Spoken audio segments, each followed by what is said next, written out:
I came as a graduate student in the fall of 1963. I actually came in June of 1963. And the expectation was I was going to be admitted as a student in the fall. But then during the summer, I found out that 2 alumni had sued because Rice had decided to integrate. William Marsh Rice's will said it was for white citizens of Texas. And so they had gone to court and broken the part about citizens of Texas long before this. But this was when they tried to go break the part about whites, then there was a court case that ensued. And so instead, the whole idea of me coming in was put on hold while the suit was debated in court. So I actually spent the first year as they called it a visiting scholar. Okay, so I wasn't a student, and I was the only student on campus for that year. The university won the suit, and so then in the fall, I was admitted as a graduate student, and a couple of other, I'm not sure.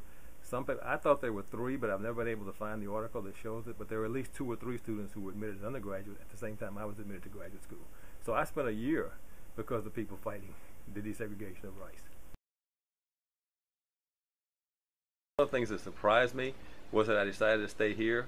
But I think, again, that's one of the places where the fact that the Civil Rights Revolution was going on, I felt sure that Rice would win. I mean, but you know, there's no guarantee.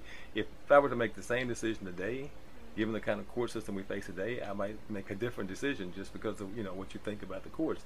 But so I guess it sort of prepared me for what was going to happen. Actually, when I graduated from Rice, I actually left Rice the year before I graduated and went to my first job. You know, I was the first black to be hired, and so I knew all about that. So I think what I would say to students is you have to remain vigilant, because I think the barriers have changed, but they're still here.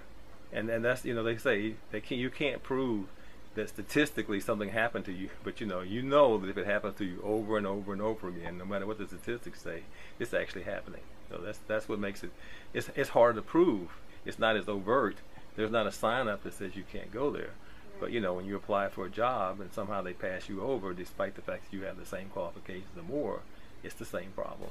All you can do is prepare. You know, I mean, in the end, I think probably the one thing I would suggest is you want to try to be sensitive to that when you're looking at a job.